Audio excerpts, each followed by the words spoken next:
اعوذ باللہ من الشیطان الرجیم بسم اللہ الرحمن الرحیم اللہم صلی علی سیدنا محمد معدن الجود والکرم وآلہ وسلم۔ سامعین و ناظرین اکرام، السلام علیکم ورحمۃ اللہ وبرکاتہ۔ آج کا ہمارا موضوع یہ ہے کہ اصل زندگی میں کامیابی کی شرائط۔ دیکھیں، ہم اصل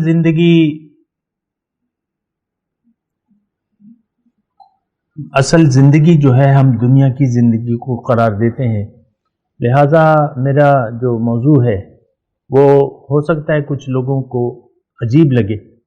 آپ کے جو یہ کوئی موٹیویٹرز ہیں اور جو بھی سوشل میڈیا پہ ہیں یا ایسے کہ آپ کو موٹیویٹر ہیں، وہ لیکچرز دیتے ہیں، تو وہ بھی پیسے لے کے بڑے بہت لمبی رقوم لے کے اور لیکچر دینے آتے ہیں، آپ کو لیکچر دیتے ہیں، وہ بھی زندگی کی کامیابی کے شرائط یعنی اصول بیان کرتے ہیں، آپ کو واقعات بتاتے ہیں، یہ کرتے ہیں وہ کرتے ہیں، لیکن فرق ہے، وہ آپ کو دنیا کی زندگی کے لیے تیار کرتے ہیں۔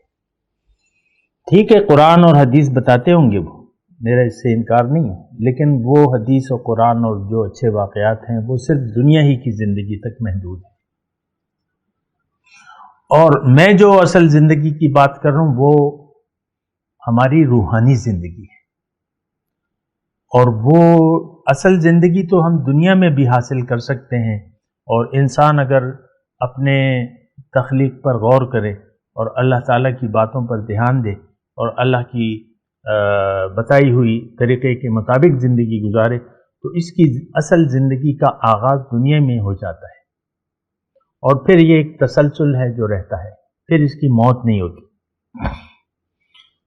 یعنی موت صرف ہوتی ہے ایک تبدیلی ہوتی ہے کہ آپ مادیات سے خالص روحانیات اصل زندگی کی طرف لوٹ جاتے ہیں۔ بہرحال میں جو اصل زندگی کی بات کر رہا ہوں وہ اصل میں ہماری روحانی زندگی ہے، ہمارے اصل کے متعلق۔ اس میں انسان آیا اس لیے ہے کہ یہ روحانی طور پہ کامیاب ہو جائے، اپنی روح کو طاقتور کر لے اور اس کی کامیابی تک پہنچا دے، جس مقصد اس کی میں ابھی بات نہیں کر رہا کہ وہ مقصد کیا ہے، میں بات کر رہا ہوں کہ کامیابی کی شرائط۔ تو دیکھیں، شرائط میں سب سے پہلے شرط آتی ہے یقین کی، جو میرے گزشتہ مضمون میں تھا نا موضوع۔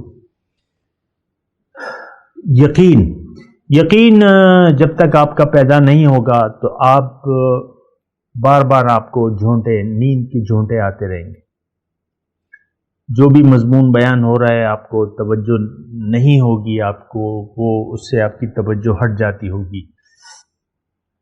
بعض اوقات ایسا ہوتا ہے نا کہ ایک بیان ہو رہا ہے یا مسجد میں کوئی بیٹھا ہوا ہے بیان کر رہا ہے، یا آپ کوئی عام طور پہ ڈراموں میں تو نیند نہیں آتی، لیکن جو دین کی باتیں ہیں اس میں پھر نیند آ جاتی ہے اس میں۔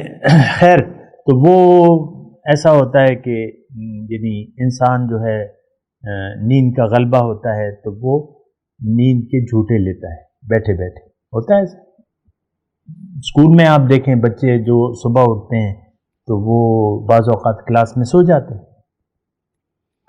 تو یہ نیند جو ہے یہ ہم پہ تو ایک مستقل نیند طاری ہے، ہم مستقل غفلت میں پڑے ہوئے اصل زندگی کے بارے میں، لیکن نہیں، وہ جاگنا چاہیے۔ اور کامیابی کی شرائط میں سب سے پہلے یہ ہے کہ آپ یقین پیدا کریں، اور یقین کی شروعات یہ ہیں کہ آپ سوچیں، اپنے دماغ سے سوچیں کہ میں کون ہوں، مجھے کس نے بنایا ہے، کیوں بھجوایا اس دنیا میں، اور میں کرنا کیا ہے، میں اس کے بارے میں آپ سوچیں۔ اس کے پھر اپنے ذرائع ہیں، تو جب آپ سوچیں گے اور پوچھیں گے، اللہ تعالیٰ سے رجوع کریں گے، اللہ کے قرآن سے اور نبی صلی اللہ علیہ وسلم کی باتوں سے، وہ آپ کو بتائیں گے کہ بھئی دنیا تمہارے لیے ہے، تمہیں اللہ تعالیٰ نے اپنے لیے بنایا ہے، آخرت میں تمہیں کامیابی اور اللہ کی ملاقات کے لیے تیاری کرنی ہے۔ دنیا کیا ہے تمہیں بتایا جائے گا ہمیں کہ دنیا اصل میں اللہ کی ملاقات کی تیاری کی جگہ ہے۔ روحانی طور پہ آپ اتنے صحت مند ہو جائیں اور اپنے آپ کو زندہ کر لیں کہ آپ آخرت میں ملاقات کر سکیں۔ تو اس کے لیے پھر یہ ہے کہ یقین کی ضرورت ہوتی ہے کہ آپ ایک یقین حاصل کریں. اس میں یہ بھی ہے یقین یعنی کامیابی کی شرائط میں اگر آپ اپنے یقین کو بڑھانا چاہتے ہیں تو پھر یہ ہے کہ آپ کوئی صاحب یقین کو ڈھونڈیں. سب سے پہلے تو آپ کو اپنی اہمیت کا اندازہ ہونا چاہیے اور اپنا یعنی اپنے متعلق یقین ہونا چاہیے کہ آپ کون ہیں، آپ کی حیثیت کیا ہے، آپ کیوں ہیں، آپ نے کرنا کیا ہے. یہ آپ کو یقین کامل ہونا چاہیے. اور یہ آپ کو قرآن اور حدیث کی آپ بات سنیں گی، اللہ تعالیٰ کی بات سنیں گی تو بات یہی ہے کہ اللہ تعالیٰ نے آپ کو اپنے لیے بنایا ہے اور دنیا کیا ہے، یہ دنیا اللہ سے ملاقات کی تیاری کی جگہ ہے. تو یہ یقین حاصل کر کے آپ یقین مزید بڑھانا چاہتے ہیں آپ اور چاہیے، کیونکہ جتنا آپ کا یقین بڑھے گا تو اتنا آپ کے یقین میں زیادتی ہوگی، اور قرآن کی زبان میں زادتہم ایمانا، ان کا ایمان اور بھی بڑھ جاتا ہے. تو بہرحال جو یعنی شرائط میں سے یہ ہے کہ آپ کسی اہل یقین کو تلاش کریں. جو یقین والا شخص ہے اس کو آپ ڈھونڈیں، کوئی سچا آدمی ہو. سچا آدمی سے میری مراد یہ ہے کہ وہ دنیا والا نہ ہو بلکہ اللہ والا ہو. دنیا والے سب جھوٹے ہوتے ہیں، جو اللہ والے ہیں وہ سب سچے ہوتے ہیں. سچ یہ ہے کہ آپ جو ہیں وہ نہیں بلکہ آپ وہ ہیں جو کہ نظر نہیں آ رہے. تو آپ کو کوئی ایسا شخص جو آپ کو اپنے آپ سے آگاہ کرے اور آپ کو اللہ کے بارے میں کچھ بتائے اور آپ اسے اللہ کے بارے میں پوچھیں اور آپ اپنی منزل کے بارے میں پوچھیں، اس سے منزل کے راستے کے بارے میں پوچھیں، اس سے ایک تعلق رکھیں، اس پر اعتماد کریں. کیونکہ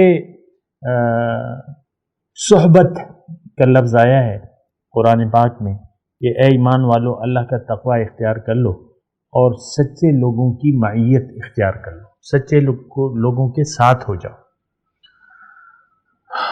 تو ظاہر ہے یعنی بات تو طویل ہے لیکن میں آپ کو مختصر طور پہ بتا رہا ہوں کہ کسی صحبت کو تلاش کریں، صحبت کو تلاش کریں، سچے شخص کو، یقین والے کو ڈھونڈیں، اس سے بات چیت کریں اور اس کی صحبت میں بیٹھیں، اس پر اعتماد کریں. کیونکہ سچا شخص مل بھی گیا آپ شک میں مبتلا ہیں تو پھر بھی آپ اس سے فائدہ نہیں آ سکتا. یقین یعنی اس شخص پر یقین کہ ہاں یہ مجھے میری منزل کے بارے میں آگاہ کرے گا اور یہ مجھے جو راستہ بتائے گا میں اس پر چلوں گا یا چلوں گی. تو اس کے بارے میں پھر یہ باتیں ہوتی ہیں. تو صحبت میں نے آپ کو کہا کہ آپ کسی یقین والے کو ڈھونڈیں، اس پر اعتماد کریں، مکمل بھروسہ کریں، اس کو دیکھیں، یعنی چھان پٹک کریں، آزمائیں، اس کو دیکھیں، اس کی باتوں کو دیکھیں. انسان اپنی باتوں سے بھی پہچانا جاتا ہے. انسان صحبت سے اور صحبت جو بھی اس کی صحبت ہے اس سے بھی پہچانا جاتا ہے. پہچان کے کافی طریقے ہیں. یعنی انسان جب بولتا نہیں ہے تو وہ ایک چھپا ہوا خزانہ ہوتا ہے، چھپا ہوا ہوتا ہے. لیکن جب وہ بات کرتا ہے تو پھر وہ پہچان لیا جاتا ہے کہ یہ باتوں سے پہچانا جاتا ہے. تو اس طریقے سے یقین والے شخص کو ڈھونڈیں، مل گیا تو اس پر اعتماد کریں.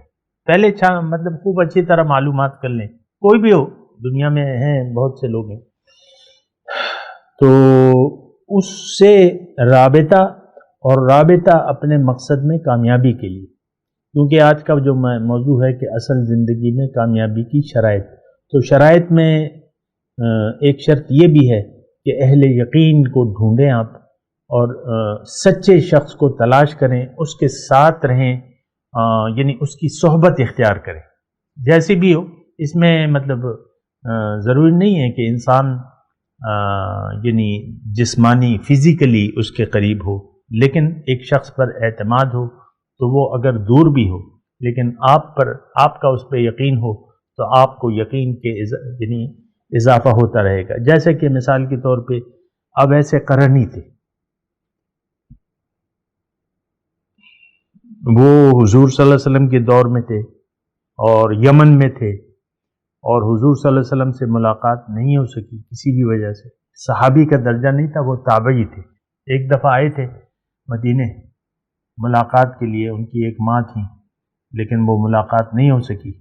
حضور صلی اللہ علیہ وسلم باہر غزوے کے لیے گئے ہوئے تھے، لیکن انہوں نے جو فائدہ حاصل کیا، تو آپ ان کے درجے کو دیکھیں کہ حضرت عمر اور حضرت علی غالباً ان دونوں کو حضور صلی اللہ علیہ وسلم نے اپنی جبہ بھی دیا، قمیص بھی دی کہ یہ تم جب بھی جاؤ اپنے میرے بعد تو یمن میں ایک شخص ہے، یہ نام ہے، اس کو ڈھونڈو اور اس کو یہ دے دو میرا تحفہ، اور اس سے اپنے لیے اور میری امت کے لیے دعا بھی کرواؤ. تو بہرحال یعنی فزیکلی ضروری نہیں ہے کہ آپ فزیکلی اس کی محفل میں بیٹھیں، لیکن وہ اعتماد، بھروسہ، محبت، یہ سارے آپ کو یقین کی وہ درجے طے کرا دے گی. بات کرتے ہیں ایک وقفے کے بعد. وآخر دعوانا ان الحمد للہ رب العالمین. مولاي صل وسلم دائما ابدا على حبيبك خير الخلق كلهم.